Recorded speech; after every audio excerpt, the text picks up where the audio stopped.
I'm your host Yashasvi Gupta with your daily roundup of legal updates from across the country. For detailed reading, you can always visit on www.livelaw.in. Please make sure to watch this video till the end and don't forget to like, share and subscribe to our channel because the support means the world to us. The Supreme Court on Monday issued a notice on a PIL seeking income-based reservation within existing caste-based reservation for jobs and education. The bench noted that the demand raised in the PIL was that while retaining current reservation percentages, benefits should go first to the economically weaker section within SC, ST, OBC and EWS categories, creating a subclass for fairer distribution. The petition relies on the state of Punjab versus Devendra Singh ruling, which allows subclassification to benefit the more backward within a reserved category. The court lastly asks the petitioners to prepare a strong opposition when the matter is next heard. The Supreme Court on Tuesday referred to a 5-judge constitution bench the question that whether a judicial officer who had 7 years of bar experience be appointed as a district judge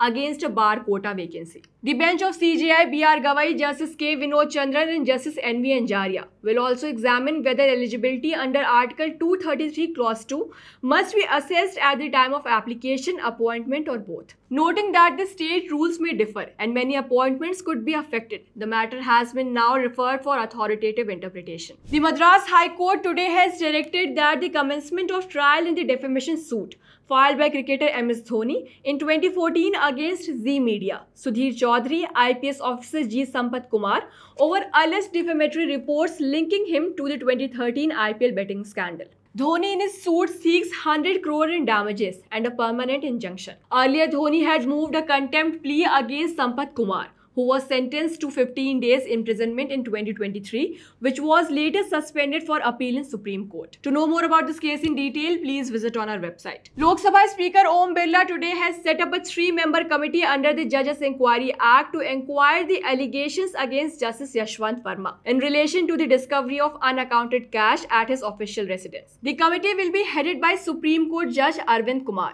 with Madras High Court Chief Justice M.M. Srivastava and Senior Advocate Vasudev Acharya as its members. This move came after 146 Lok Sabha MPs submitted an impeachment motion against him. The case stems from a March 14th incident when a large cash was found during a fire at Justice Verma's Delhi High Court residence. An in-house inquiry was led by the then CJI Sanjeev Khanna, and the CJI had advised Justice Yashwant Verma to resign, to which he refused. To know more about this case in detail, please visit on our website. The Supreme Court today granted interim protection to the Vice founding editor Siddharth Varadarajan and members of the Foundation for Independent Journalism in an FIR filed by Assam Police under Section 152 of the Bharatiya Nyaya Sanhita. The provision penalizes acts endangering the sovereignty of the nation. The FIR relates to an article on Operation Sindoor and alleged constraints faced by the Indian Air Force due to political leadership. The petitioners have challenged Section 152, calling it a repacked sedition law